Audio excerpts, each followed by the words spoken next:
Welcome, everyone, and thank you for joining us today for our discussion of this very timely topic.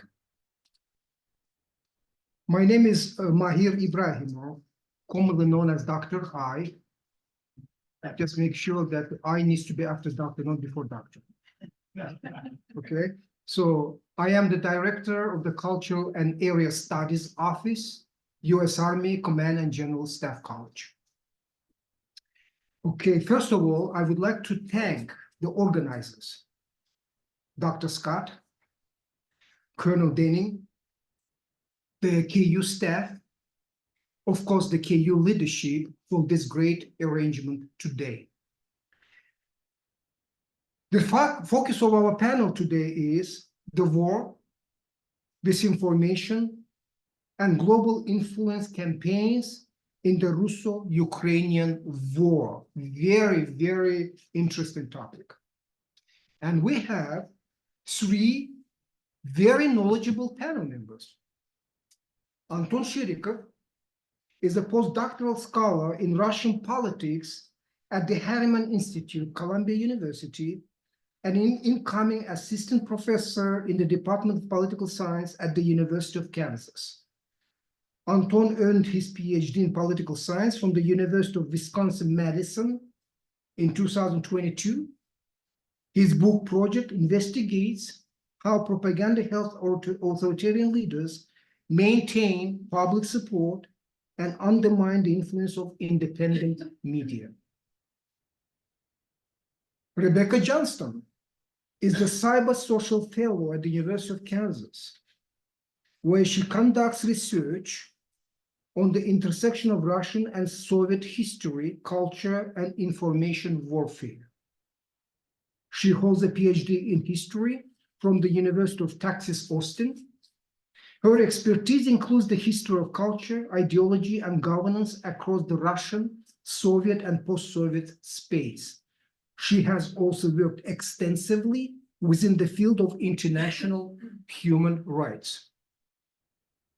Kat Romanova is a visiting assistant professor, PhD, University of Florida, in the Department of Communication Studies, University of Kansas.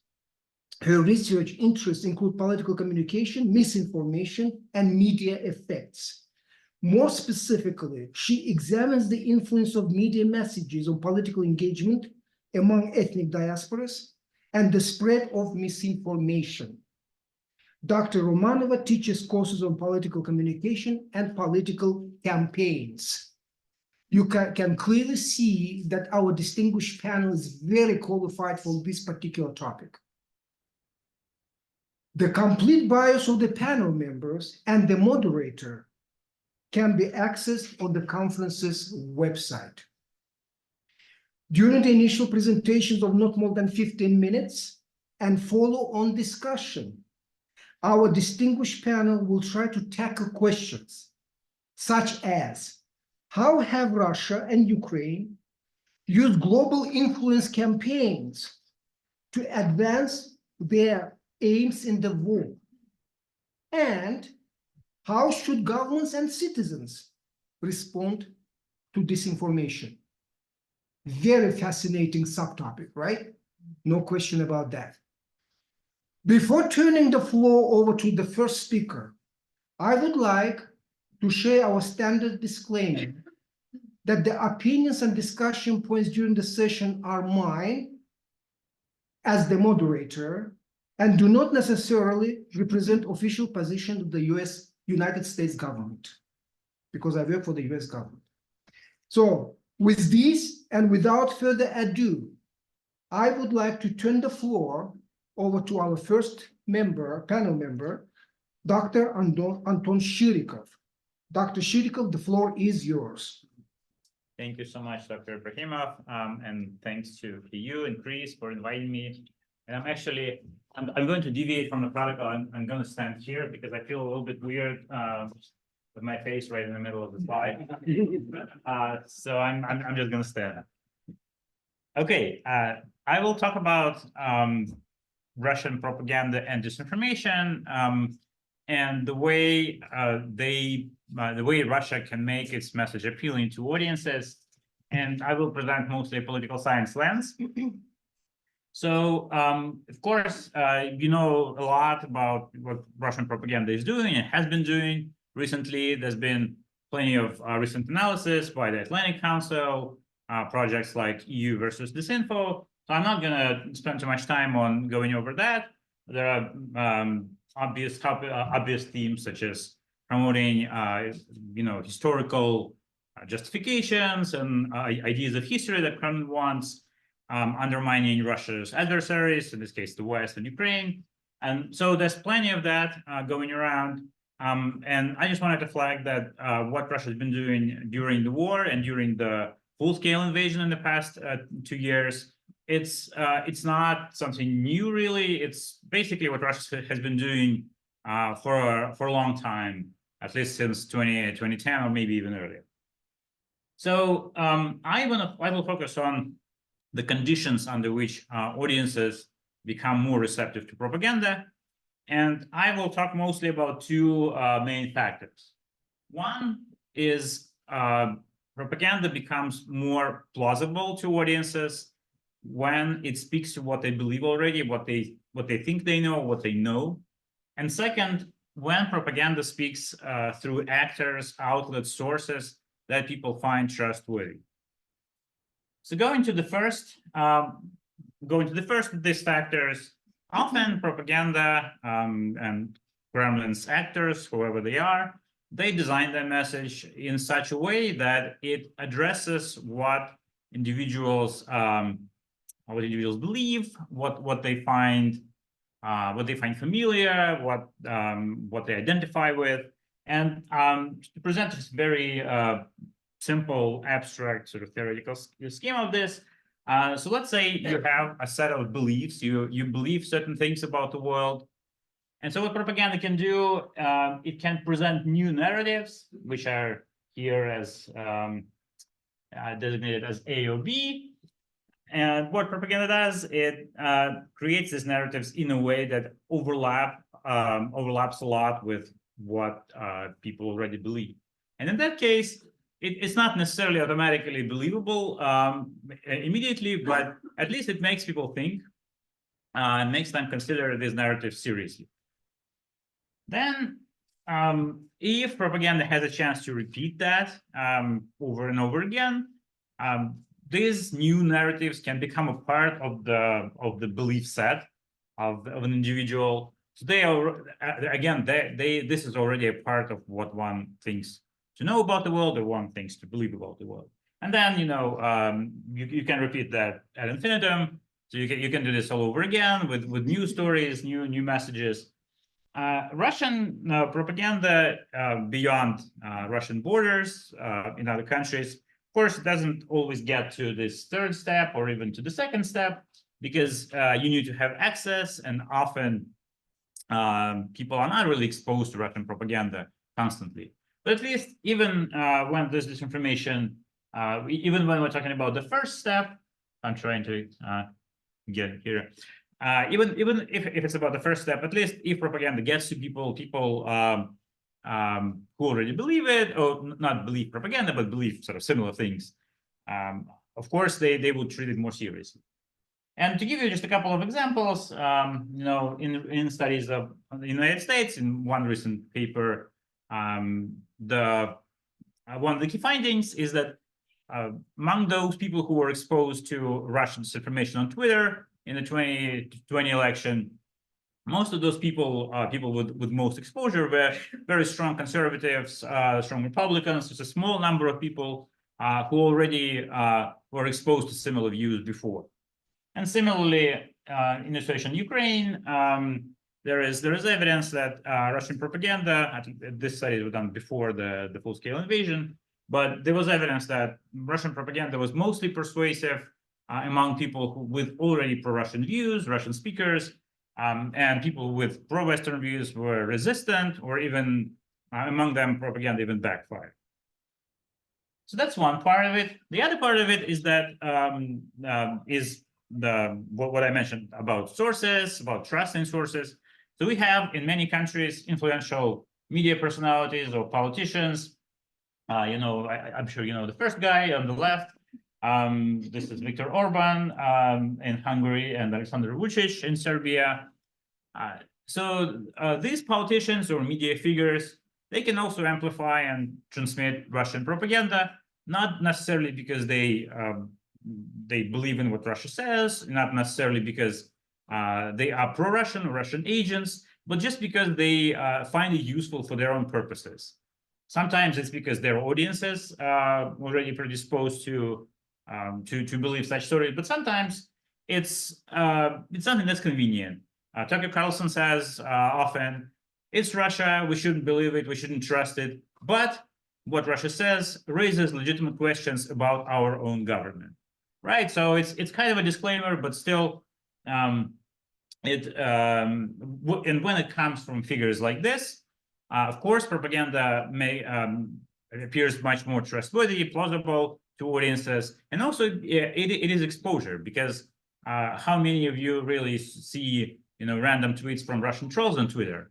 Not many, but lots of people see tweets by Tucker Carlson. And there's lots of that. Even recently, one of the GOP congressmen mentioned last week that the Russian propaganda is just routinely being uttered on the House floor. But you don't have to be partisan to increase the sort of plausibility, credibility of Russian propaganda. And in some cases, it is even reputable media agencies who do that. So here you can see a tweet by Reuters from 2022, right after the so-called referendums that Russia staged on the occupied territories. And the tweet said that 96% in these territories wanted to join Russia.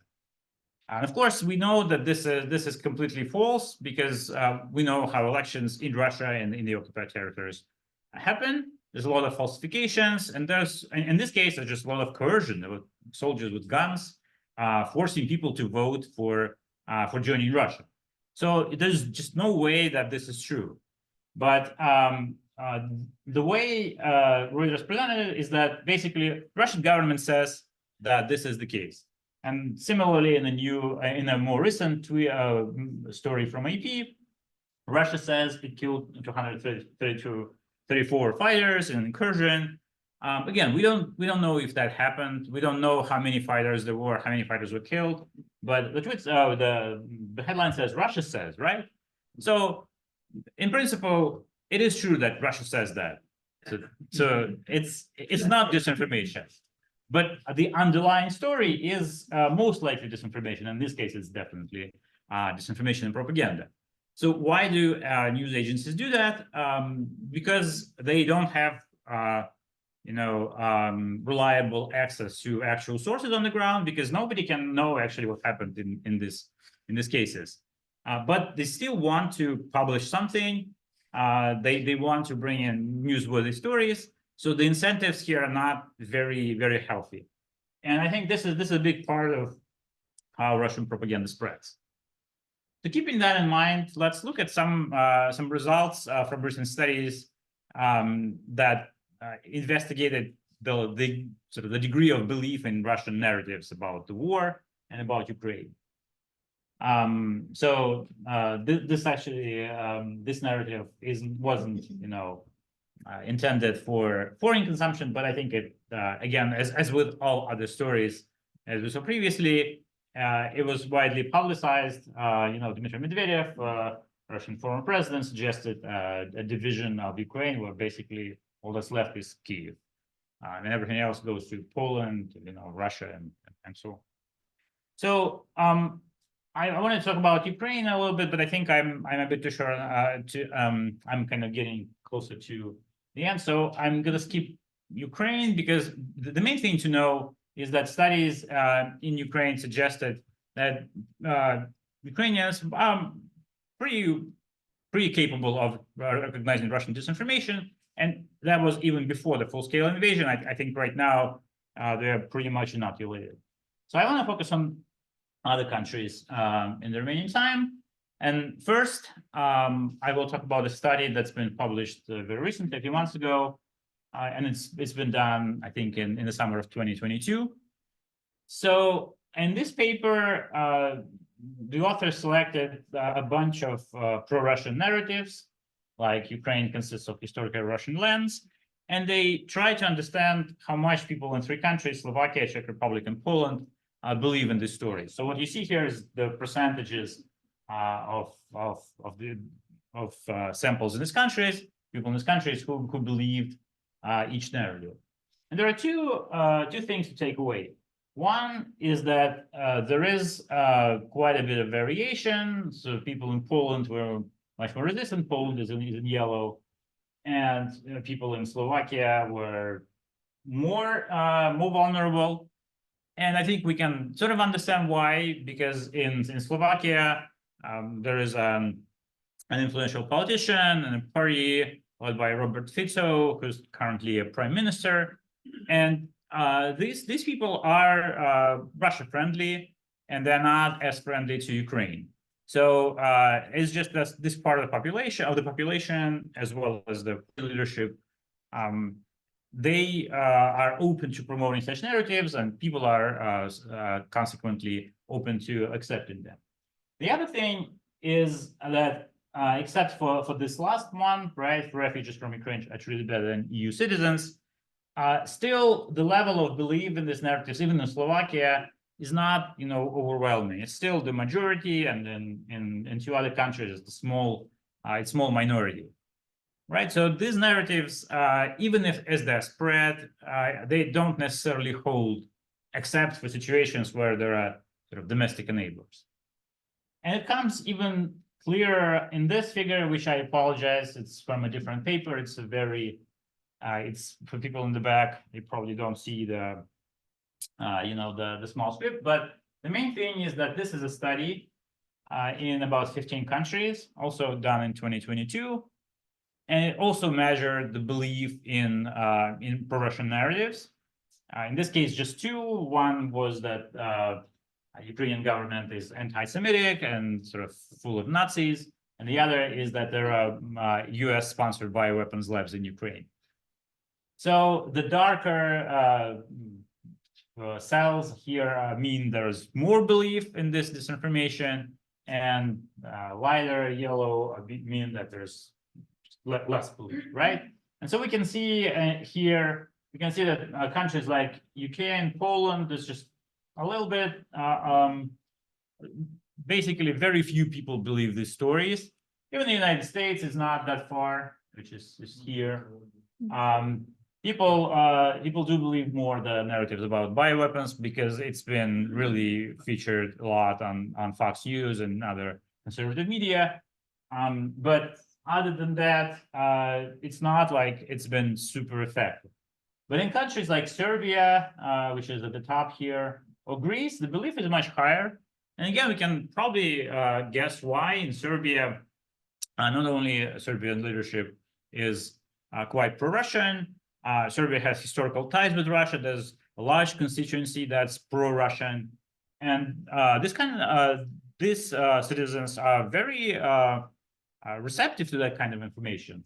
Greece has historical ties to Russia as well, whereas Hungary, which is just here, Hungary is not really pro-Russian, but Hungary has tensions with Ukraine. So Viktor Orban is pretty anti-Ukrainian, I would say currently, and thank you. And his government is also anti-liberal. It is bent on promoting more conservative ideas, anti-Western ideas. So, of course, we should expect, in this context where a lot of people trust and believe the government, and the government itself takes this position, we should expect higher belief in pro-Russian narratives. But overall, again, in many countries, it's not that high. And so let me wrap up by talking a little bit about the implications. So what can we do? And the main thing that I argue is that the main danger is the domestic actors and the domestic sort of structures of domestic ecosystems. And to combat the influence of propaganda, we need to focus on that. We need to focus on eliminating unhealthy incentives, reducing polarization, working on editorial standards. Like why do these reputable news agencies spread Russian propaganda? There's just no reason to do that. At the same time, it doesn't mean that we can do anything about Russia itself and its apparatus of propaganda and disinformation. And in particular, I want to highlight that lots of resources and Western technology, Western platforms are still available to Russian propagandists. For example, Vladimir Solovyov, who's one of the top anchors on Russian television, and he's mostly a sort of a domestic propagandist, but he also has messages targeted at broader audiences.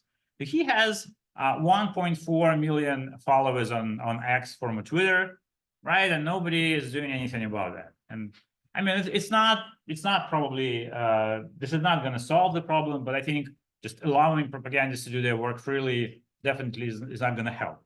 And finally, I want to emphasize what General Bridlov was saying, and others were saying that one of the key ways of fighting disinformation war is actually helping Ukraine, helping other allies of the West to win the war. Ultimately, because one of the key reasons why these actors, these media personalities, authoritarian politicians that I mentioned, spread Russian propaganda is that they think Russia will win or Russia is winning, and it's good to be on the winning side.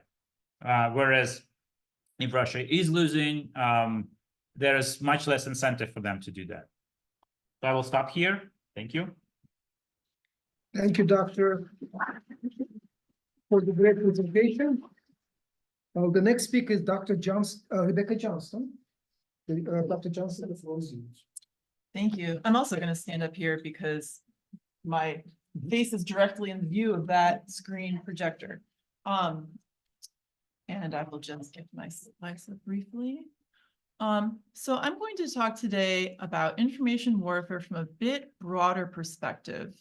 From the perspective of how the Russian state uses cultural production to create an informational environment that is conducive, they hope, to facilitating military success in Ukraine.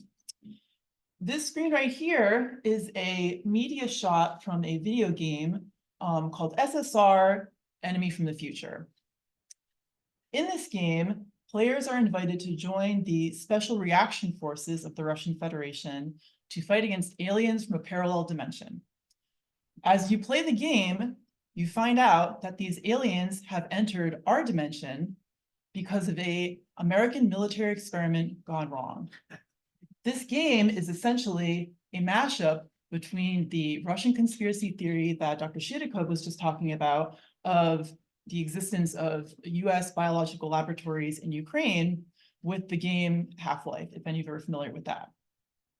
So this game was funded by the Russian government as part of its much broader effort to create media and cultural production in other spheres that I'll talk about that creates an operative framework for not only video game players, but the broader Russian public to understand reality.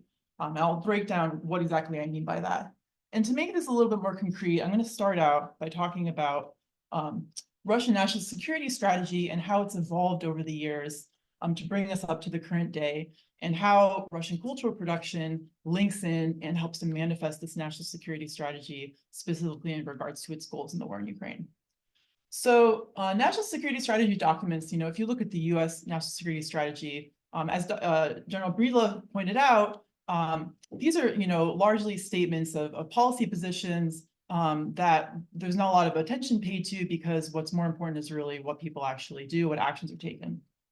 And the Russian strategies also basically adhere to that concept broadly for the first couple of decades of Russia's post-Soviet existence. They sought to sort of position Russia in the world as a hopeful player in a multipolar world, responding to severe international crises such as the 2008 financial crisis. It's a much different strategy that came out after the invasion of Ukraine in 2014 and annexation of Crimea. And then in 2021, there was a much more radical break. There was this introduction on a grand scale, full 10% of the national security document put out this year, of incorporation of a series of value statements and an emphasis on the importance of cultural and historical memory and the defense and support of the sanctity of the Russian language as the state language of the Russian Federation.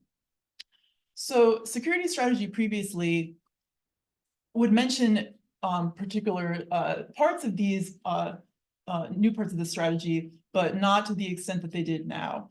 And it's irrelevant enough to have a national security strategy document as sort of just a hopeful list of policy goals, right? But when it's more of a value statement like this, a lot of analysts rightly pointed out that this is basically a group of old men, screaming from a tower about what they'd like the world to be like, as opposed to something that you could actually manifest in practice, that you could actualize. And what's so interesting about the Russian case is how the Russian government uses the cultural sphere to actualize these value-driven policy priorities. So by spiritual and moral values, to give a little bit more of a definition, that includes broadly religious values, family values, implicitly here being the heterosexual nuclear family, particular gender norms, and cultural and historical memory intended to frame the correct way, the most useful way in the Russian state conception of how we should view our own history and understand our own culture for any variety of Russian policy priorities and the defense of the Russian language as well. I could talk more about any of that in more detail during the Q&A if anybody's interested, but the way that I find it useful to think about how the strategy is manifested both broadly on the part of the Russian government, but also, as we'll talk about today regarding the war in Ukraine, is through the concept of an epistemic frame. So luckily, the kind of first and most clear way that the idea of an epistemic frame was laid out was in this paper by scholar David Schaefer, and he actually was also talking about video games. Basic idea being that in a video game, you're operating according to a specific set of rules that's different than your own lived reality. And it's important, as he says, for you within a video game to understand, here this highlighted part, ways of knowing. The epistemic frame decides what is worth knowing and adds to the collective body of knowledge and gives you an understanding of a community of practice. So basically gives you a set of rules that you are supposed to operate by. And this is what the Russian government tries to do, I argue, with cultural policy and cultural production, is to give you a framework in which the acceptable bounds of behavior and understanding are set by the Russian government. So this is important because it doesn't really mean in the sense of how we commonly think of propaganda as trying to persuade. Whether Russian citizens believe the way that the Russian government is framing historical memory, cultural, et cetera, it's not so necessary that people believe it, but it's important that they understand that these are the bounds in which they are allowed to operate. These are the bounds of public discourse that's acceptable. And we know with the increasing criminalization of speech against the war in Ukraine, how the extent to which that can turn to real criminal sentences and jail time for individuals who sort of step outside that frame.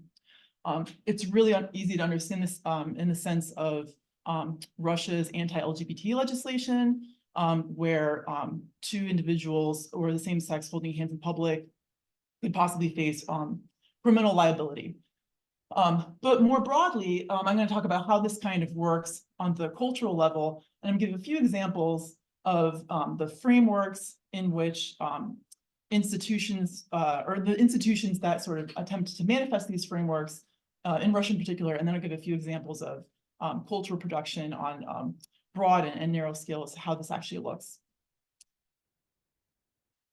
So in talking about Russian cultural policy, it's important to establish the really big differences for those of us who are unfamiliar on how culture functions on a government level in Russia compared to many countries in the West, and especially the US.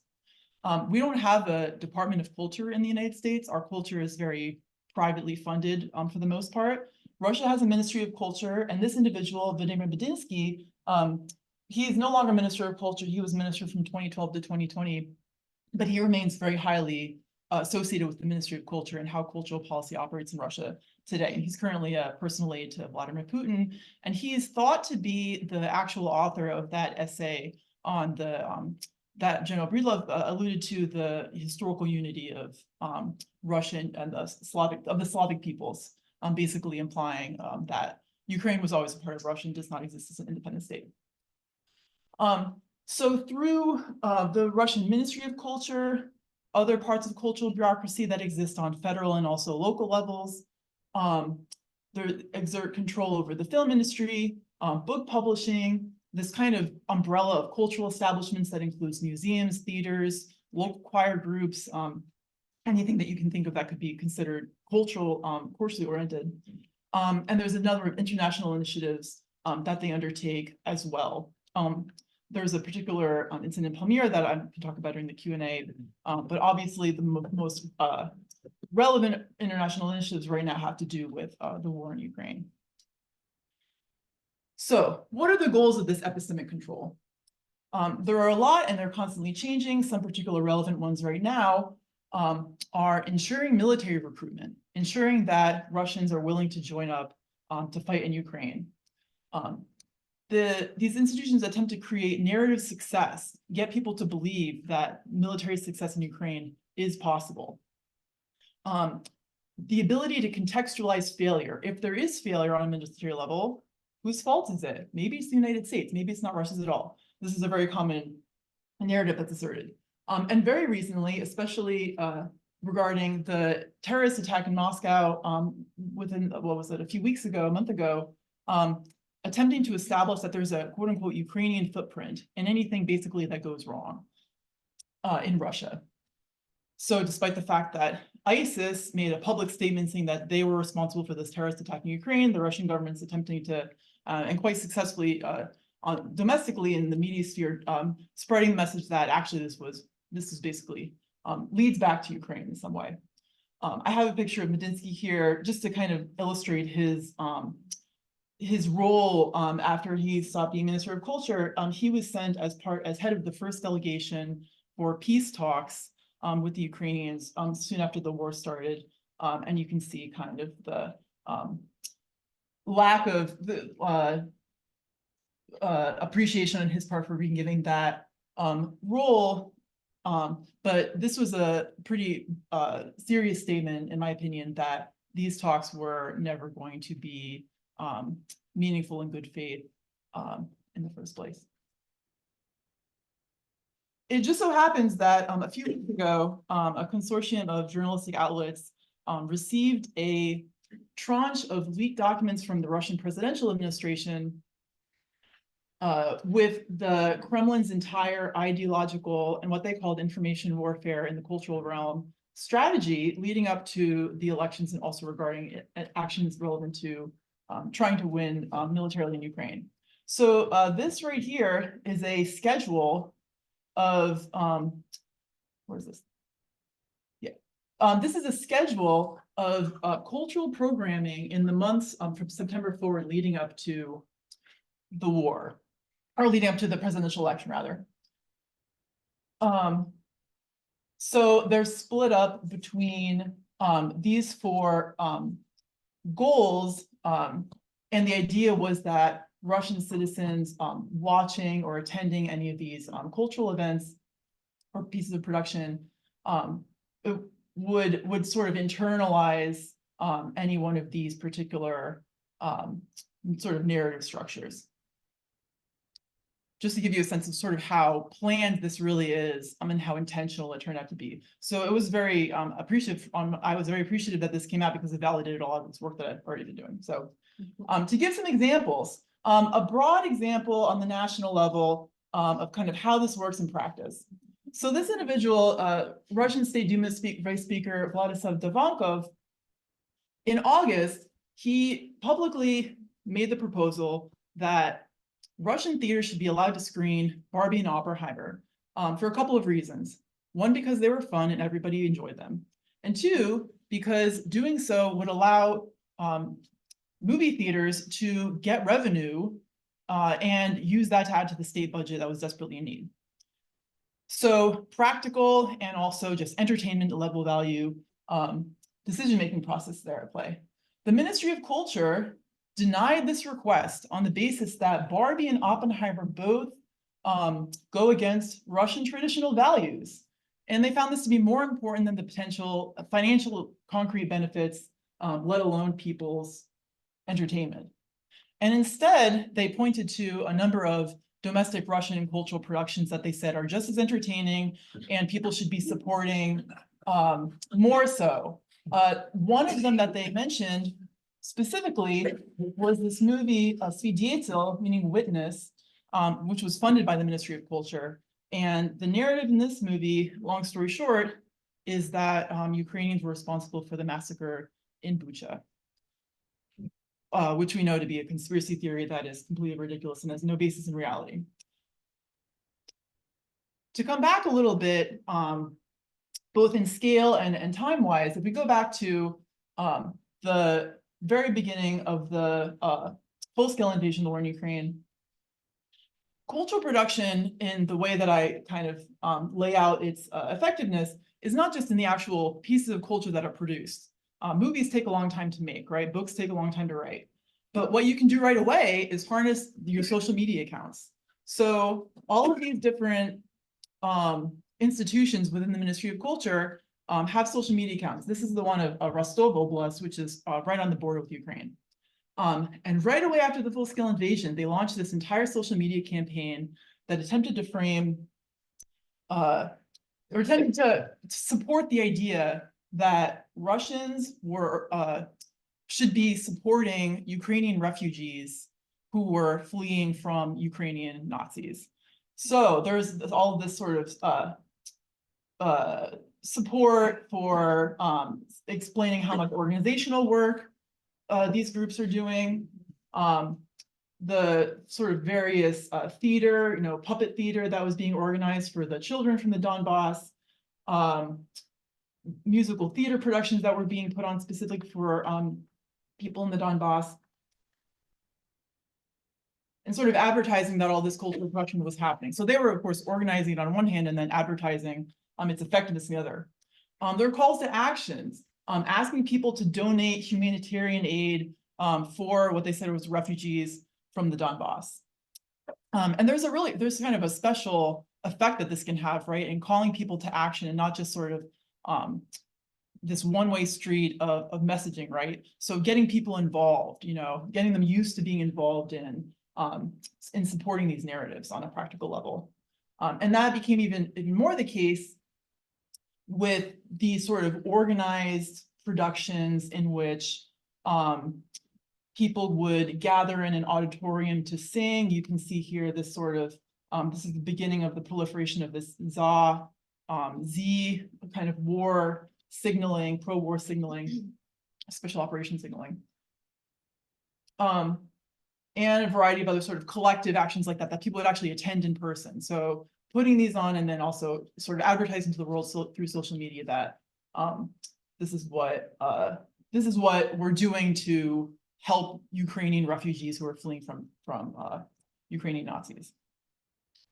So my time is, I think, basically up. I'm just going to run really quickly through this last example because a lot of you may be aware of this show and it has very serious, significant resonance in Russia today. So this sort of 8-episode series called Slovo Patsana, and it's translated usually in English as the boy's word, but it doesn't really convey the meaning behind that, because what's referred to with the boy's word is the word of loyalty that a young man would give to a street gang. So it's very highly controversial in Russia right now because on one hand, it's long story short about street gangs and kind of the refuge that young men found in street gangs in across the Soviet Union, but especially here in Kazan in the 1970s and 80s. And it's actually led to the rise in a number of street gangs among children in Russia now. So a lot of parents, children's ombudsmen in Tatarstan, where Kazan is, leading to calls to get this show, checked for if this specifically corresponds to Russian traditional values. And so Roskomnadzor, which is the oversight body in Russia for television, did actually look into this, and they said, yes, it's completely fine. It corresponds to Russian traditional values. And how could that possibly be? Why would such a divisive show? It's extraordinarily violent. Even proponents of keeping it on air claim that it romanticizes being part of a street gang. Just skip through a little here. If you go to the end of the episode, the very end of the episode, there's a QR code, and you can access this website that is this entire kind of slate of practical, emergency numbers and advice from psychologists for parents on how to deal with problematic teen behavior. And the mother in the show, one of the main characters, her entire arc is basically failing as a parent. And so to me, it seems like the message of the show and the reason that the government supports it as something that does promote traditional values, and I'll end on this point, is that it's a message to parents to say, you can't be like this. You have to raise your children in a more effective way. And the implication behind that being is because we need these boys to make it to adulthood to fight, in our military. So lots more that I can unpack about that, but I'll leave it there. Thank you for your time. Thank you, Doctor, for very informative presentation. Thank you very much. The next speaker is Dr. Kat Romanova. Dr. Romanova, the floor is yours.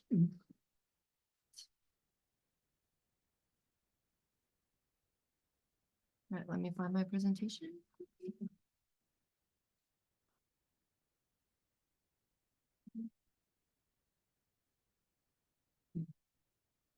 All right, there we go. Well, I was going to say thank you to Anton and Rebecca for your great presentations, and everything I'll be talking about, I think echoes a lot of the things that you already said. So I'll be talking about disinformation campaigns, how Russia conducts disinformation campaigns, and especially how conspiracy theories can be used for disinformation campaigns. All right, so what we understand by viral disinformation is that it's misleading content that is generated to manipulate public opinion and to circulate rapidly in the digital space. So this is our definition of viral disinformation. Right, and so in our research, we were looking at the connections between viral disinformation campaigns and radicalization. So we all know that over the past few years, with increasing role of social media in our lives, this viral online disinformation has become an instrument for radicalization. By radicalization, we understand support for violent or illegal political action. So that's our working concept, right? And researchers also find that authoritarian leaders are specifically fond of disinformation campaigns, and they see it as a successful tool in their global influence campaigns.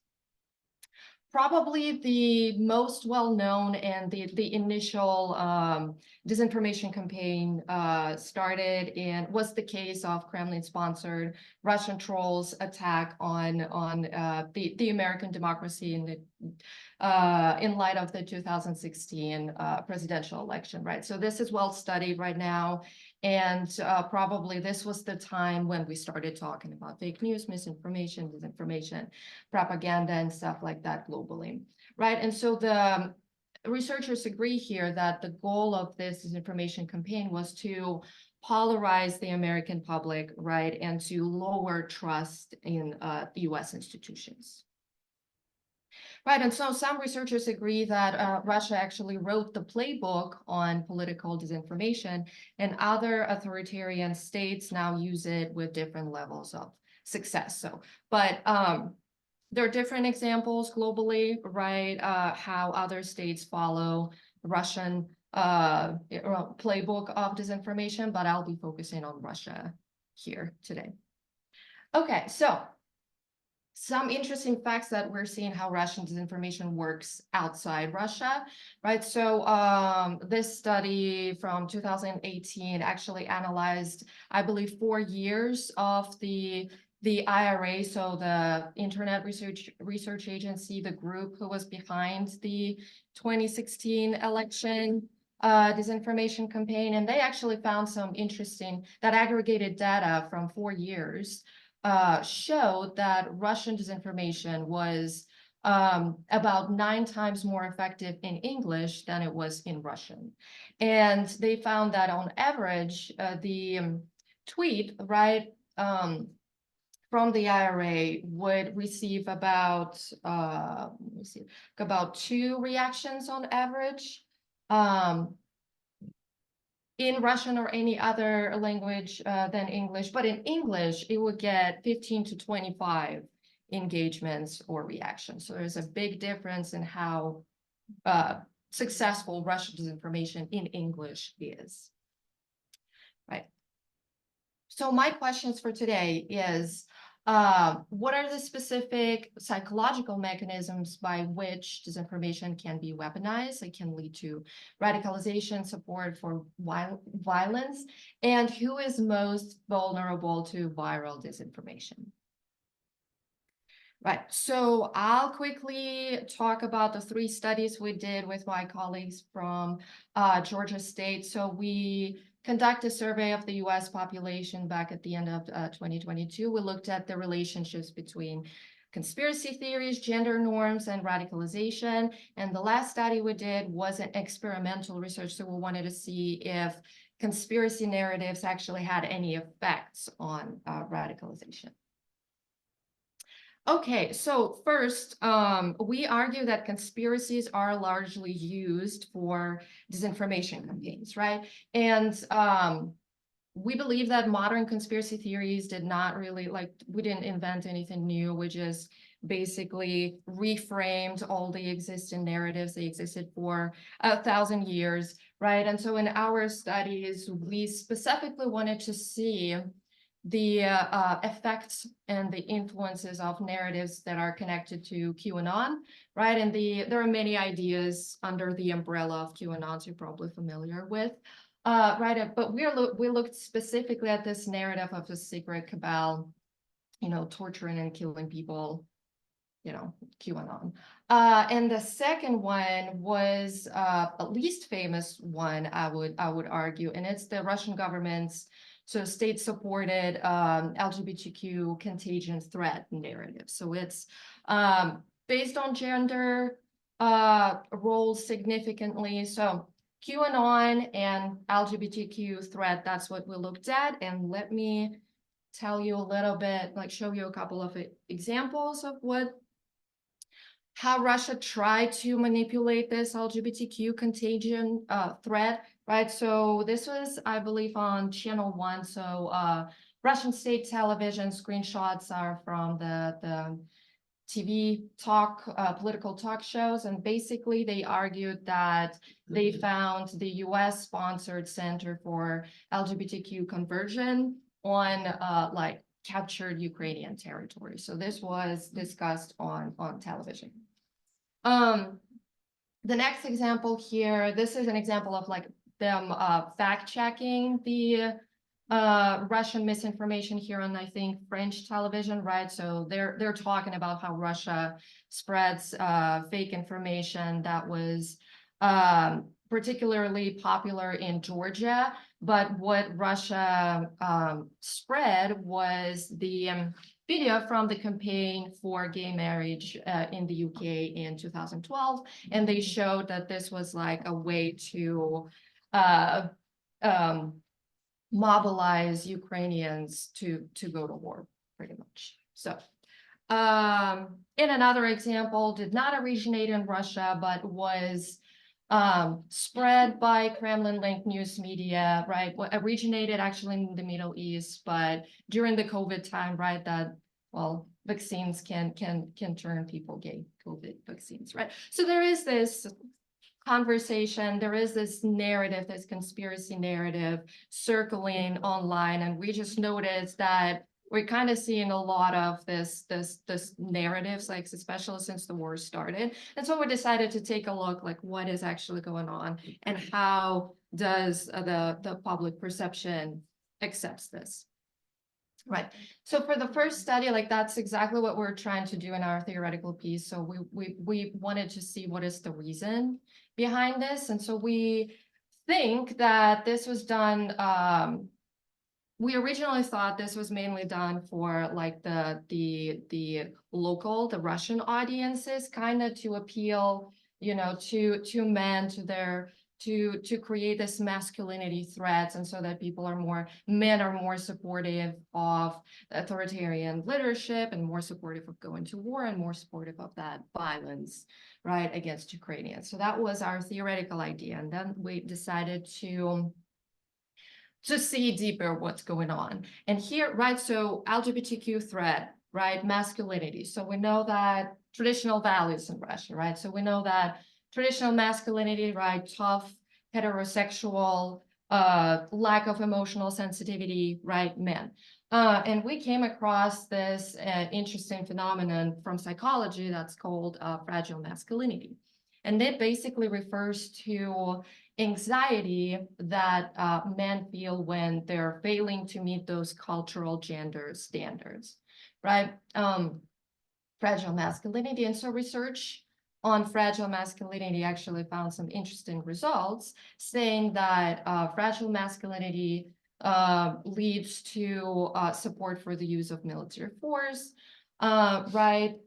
Also, more support for war, more negative views on LGBTQ, stronger beliefs in male superiority, stronger dominance tendencies, so all those like masculine authoritarian mindset qualities, right? So we wanted to look into this concept a little bit more. And what about, you know, gender role? What about the other side?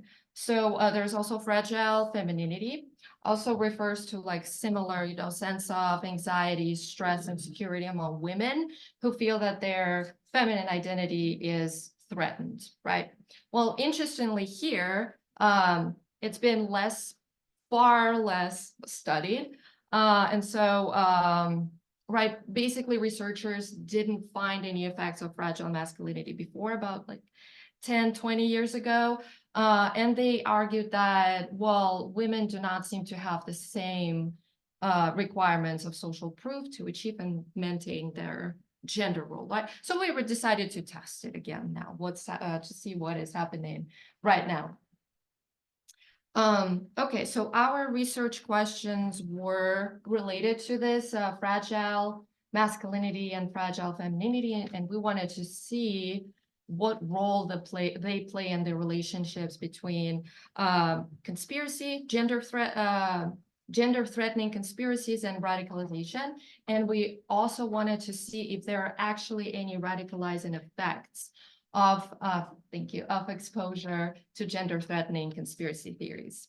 Right, and so briefly, just the results of our two studies, right? So this was our model. We wanted to see we measured conspiracy beliefs, fragile masculinity, femininity, and radical intentions in the US population. So the sample was the US. And we looked specifically, we divided our sample in two, and we asked our male sample about the LGBT, if they believed in that LGBTQ contagion threat narratives that I just mentioned to you. That's pretty much what we used. And for female sample, we relied on those QAnon narratives relating to child kidnapping narratives. Right, and so what we found is a strong direct relationships of conspiracy beliefs among men on radical intention. So men in the US who believe in LGBT contagion threat narratives are more radicalized. For women, we did not find the direct relationships, but we found that fragile femininity was related to radical intentions in women, but not in men. And we found that conspiracy beliefs for women actually positively influenced radical intentions through that increased sense of fragile femininity, right? So some gender roles here. And finally, so we wanted to actually take a look at the effects, right? So this is surveys, just a bunch of data, just the relations, just correlational data. So we decided to conduct like a quick experiment here, looking at the same gender threatening conspiracies, but now we just looked overall, we didn't divide it into men and women sample. And so what we did, we manipulated the order of questions. So we either asked first about their conspiracy beliefs or asked first about their radical or activism intentions here. And so what we saw that those who were exposed to conspiracies first showed more radical intentions and less activism intentions.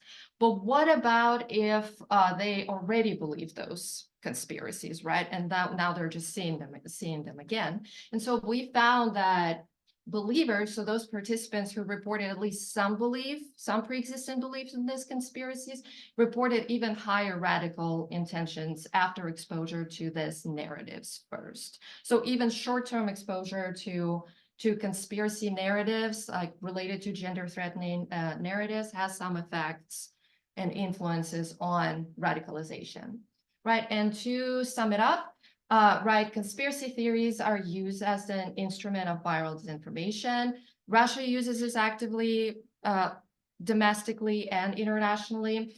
Inside Russia, we think that LGBTQ conspiracy theories serve to inspire and justify violence against Ukraine. And there are different psychological mechanisms to mobilize people for radical actions, and conspiracy theories, according to our research, is a good strategy to activate these mechanisms. Threatening gender roles is one way to radicalize American, and for women who already feel fragile in their gender role, show more radical intentions. And finally, right, alarming, even short-term exposure to conspiracy narratives increases radical intentions, right? And the effects are stronger for those who already believe, who are already conspiracy theorists. So thank you. That's all that I have. Thank you. Thank you, Doctor, for very interesting analysis. All right. Now is the time for a question and answer session. But before, first I would like to ask the panel if they have any feedback, comments, or questions to any of their fellow panelists as a follow-on to their initial presentations. Who would like to begin? If any of you. Any feedback, any questions towards each other? I do, but I'm going to ask you guys later because I would love to hear questions from the audience and we have time to talk amongst ourselves. Yeah. Okay. Sounds good. All right. So in this case, I am turning the floor to the audience, but I have as a moderator, I would like to take an advantage to ask the first question. To generate the discussion, the first question is, why is social media so important for both Russia and Ukraine? And how did it help to advance their respective aims in the war? Who would like to begin with the answer?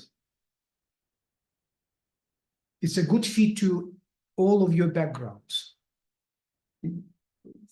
Yeah, I guess I can start. Dr. Shir, yes, please, Shirikov. I can mostly speak about Russia. I think that's for Ukraine. Is this one? No, not. This is Yes. like for the recording. This is the live one. Okay. Oh, yeah. Oh, but I didn't screw up the recording. Okay. Yeah, that's one. So, as for Russia, I think in sort of continuing what I've been talking about, one way in which social media are useful to Russia is that they amplify pro-Russian voices in countries that Russia targets. So if people have a larger following, I mean, if the actors that spread Russian messages have larger following, then of course that benefits Russia. And I think social media is limited in terms of Russia's own use of it, because as I think, despite some estimates that people sometimes bring up, I think the evidence that we have is that most people are not exposed to Russian disinformation directly. They're exposed to it through domestic media, through domestic media personalities, and so on. So I think that's one way. The other way is, and I think it's not necessarily about the war. I think it's part of Russia's larger strategy, and I think that's I think it's the Kat or Rebecca mentioned that one of the goals is to discredit institutions, reduce trust in institutions, and in that sense, even if people don't see Russian interventions with social media, people know about them, and when populations know about them, that kind of inflates Russian influence and discredits, undermines domestic institutions. So I think these are two ways, but there are obviously more ways in which Russia uses social media. Anybody else, the panel, please? Sure, I could say that the Russian government really wants it to be important. One of the things that came out in this investigative report that I mentioned is that there is this NGO called Dialog, and the purpose of this NGO is to manage the implementation of Russian policy broadly, but on the scale of municipal social media. So they create, they're in the middle of creating what's called strictly content centers, literally content centers that are intended to create social media accounts and the content for those accounts for local cities and local other government institutions. So it's the sort of this attempt to build this vertical of social media content that then people would hopefully, in their view, consume and internalize. An interesting example is in Chechnya. Kind of everything that happens in Chechnya is like a little bit of like a heightened view of what we see in Russia elsewhere. And Ramzan Kadyrov actually said that people who don't subscribe to these like particular government social media accounts are actually dangerous people. So from the view of the Ministry of Culture, this is how they kind of, as I said, advertise a lot of what they do and kind of try to get participation. But yeah, the actual impact of that, I think, is less than they would like, ideally. Dr. Romanova, please. Yeah, thank you. So it got me thinking about the study that I did in the 2022. Like I tried to, I found access to the survey of Russian public opinion right after the war started, and there were some media measures there. And so we actually found that those people who relied on social media, including like VK and Telegram and Facebook, like everything aggregated results, right, were less likely to support the war. That was the beginning of the 2022. So compared to those who relied on traditional media, television, right, like they were like, of course, like more supportive of everything, of the state's position. So in the beginning of the war, in the beginning of the 2022, again, those who relied on social media, less likely, so more supportive of, I guess, I can speculate here, of democratic values and like asking more questions, trying to critically think more. But this was in 2022. And so I think at that time, and I don't have research on that, but I think that the Russian state was not really present on social media like that much. They really relied on like television propaganda a lot. But now, like in 2 years, I believe they are very active and on Telegram specifically. Russia has Voyenkor, right? So those people who are journalists and who are in Ukraine, but also cover what's happening with the Russian military on social media, and they're super popular. There are political experts who are also state supported. And so I feel like, unfortunately, what I saw in 2022, like the dynamic is changing on social media effects in Russia. And there's more and more limited information environment, and this space, for when all the foreign agents and all the independent media were gone, this space is now filled by the state-supported media, even on social media. Great. All right. Thank you very much, the panel, distinguished panel, for the great answers. Thank you, Dr. Rai, for the great question. That's me. So now the floor is of the audience. Please introduce yourself, ask your question, or make a comment. Of course, we encourage to use the microphone because it's being video recorded, right? You did ask a great question. Absolutely, thank you. I would like to ask a question about conspiracy theory. Is there something that you've seen that makes a group of people, a society, more susceptible to believing in conspiracy theories? Who would like to begin? Yeah, is this Yes, one Dr. working? Yes. It's working, right? Yeah, it should. Can you hear me? Yes, yes. Thank you. So, great question. We are actually all susceptible to believing in conspiracy theories because we like quizzes, we like narratives, we like stories, and it's really hard, especially, right? So the strongest predictors of believing in conspiracies is uncertainty and anxiety.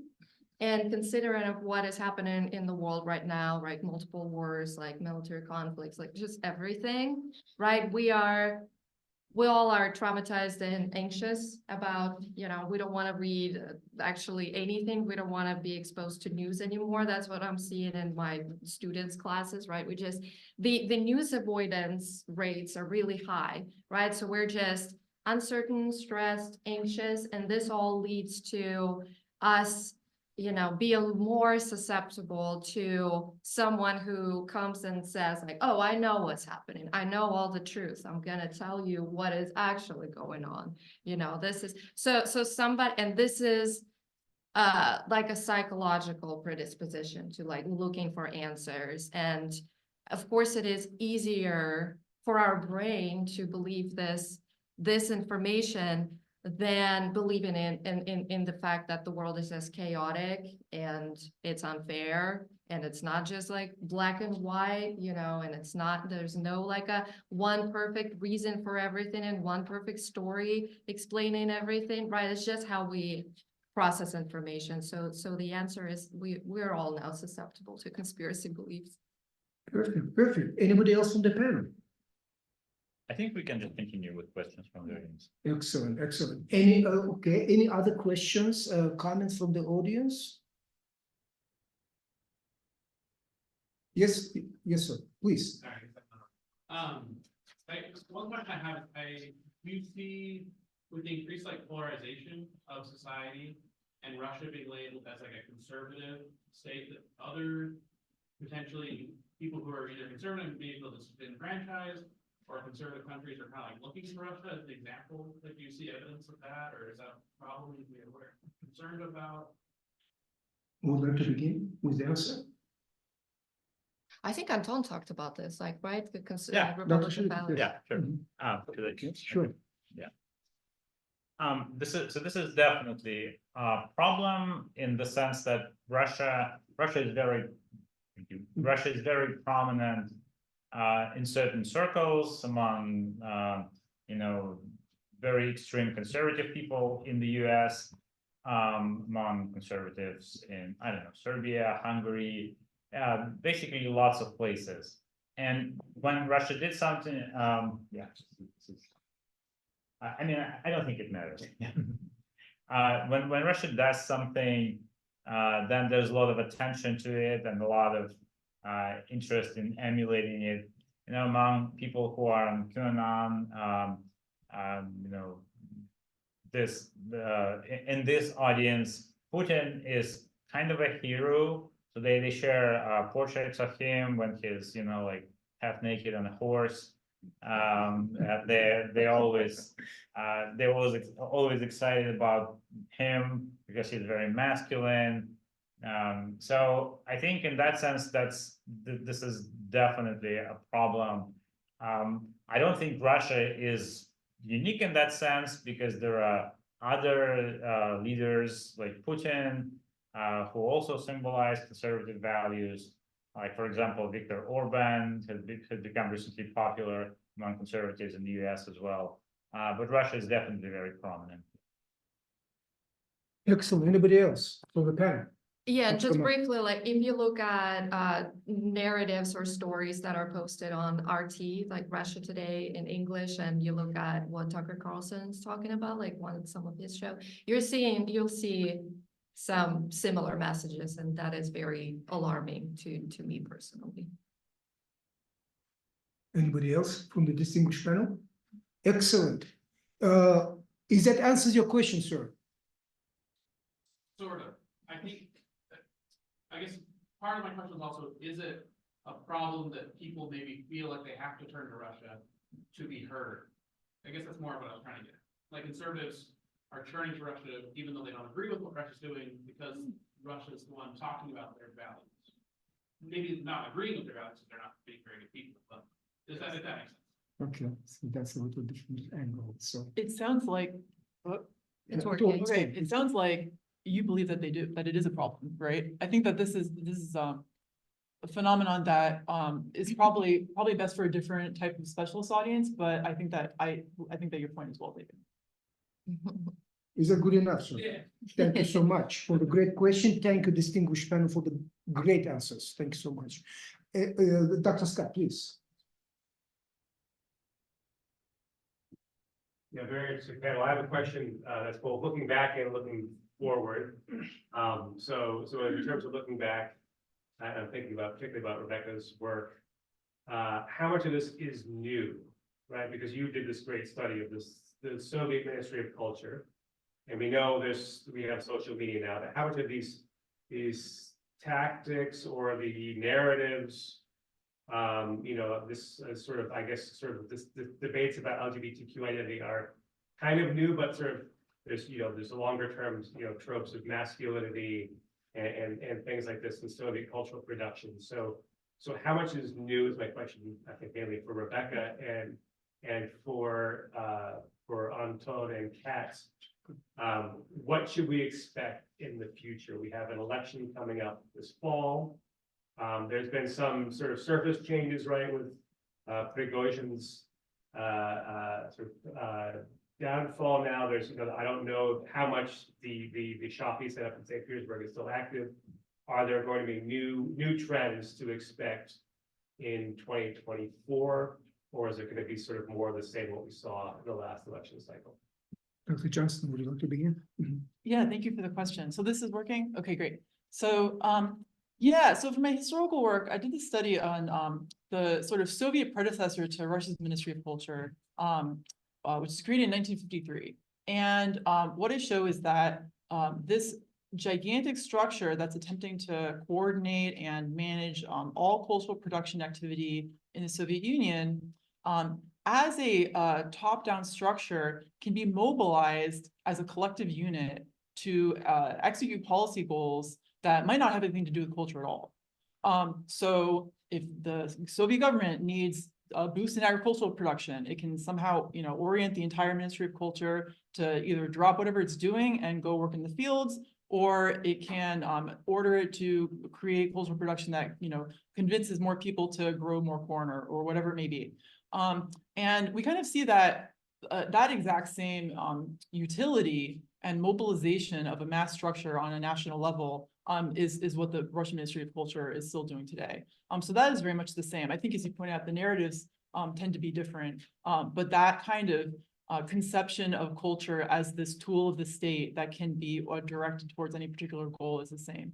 One of my favorite examples actually is, and to speak to how long Russia's been doing this for, as Dr. Shirikov mentioned, a lot of this stuff has kind of happened in the past decade or so, back to sort of 2012, 2010.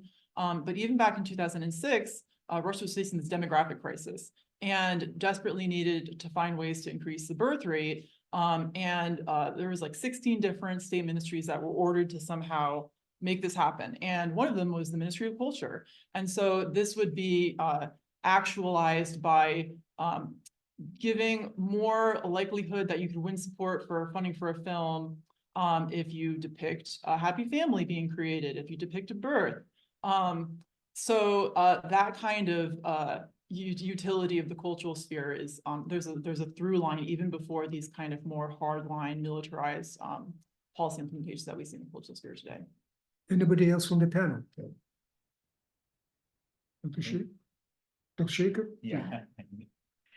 So I'm going to turn to the second question that Eric suggested. What should we expect going forward? I think in many ways we should expect more of the same. Of course, Russian trolls and their coordinators have learned a little bit.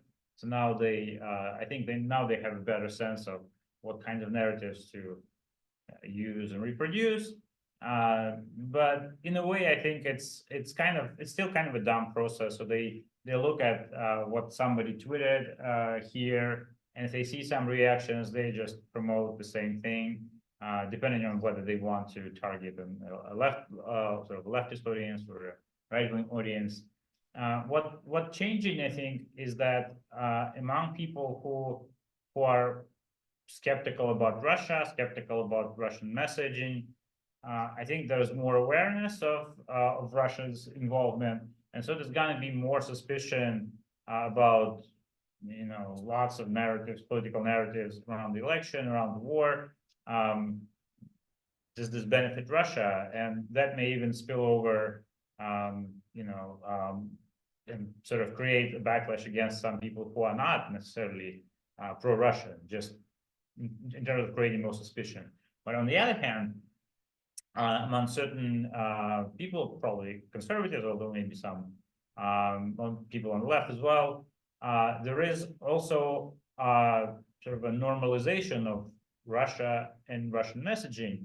And, people like Tucker Carlson contributed to that, going to Russia, talking to Putin, just taking Putin seriously. And it's not the only case, of course. So I think, on the other hand, there's going to be more acceptance and more willingness to treat Russian message as normal, as meaningful. So I think it's going to be, in this way, again, more polarization. Excellent discussion. Dr. Romanova, please.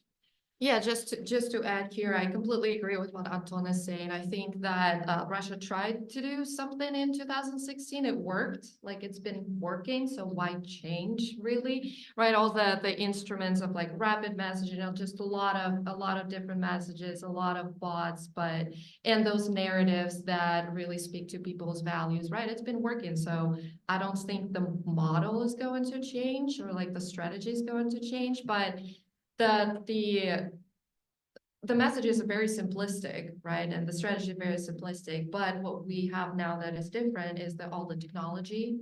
And so social media, digital media, so it's easier to spread the message and to make it more viral, like instantly, even from Russia.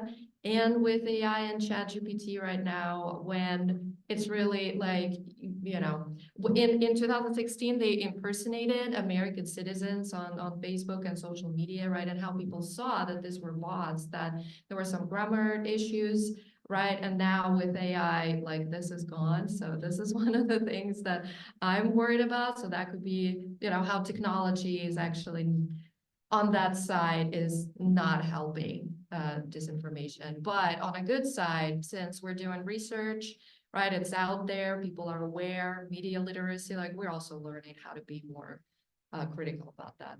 Excellent. Anybody else from the panel? Dr. Scott, does that answers your question? Yeah. Thank you for the great question, Dr. Scott, and thank you for the great answers, the distinguished panel. How's everybody doing? It's going to get more interesting, fascinating. So, but we don't have much time. Unfortunately, we could stay here overnight, right? And to discuss these issues. So, next question or comment from the audience. Yes, sir, please. Dr. Scott touched on something. Please wait for the mic. Dr. Scott touched on something that I had an idea of. I'm not sure how to frame the question. So give me a second. The historical aspects of information campaigns, basically. guess my question is, Euromaidan, the Holomaidan, and in 2014, one could make the argument that social media was really coming into play in that time.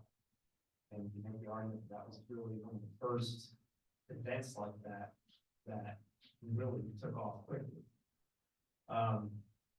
How does Russia's cyber aspects interact with the social media aspects?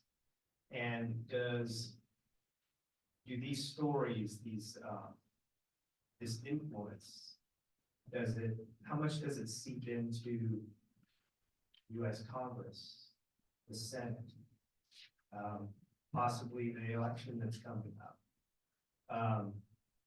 And just recently, Jackson County over here, they were attacked cyberly by, I guess they found it to be Russian hackers or something.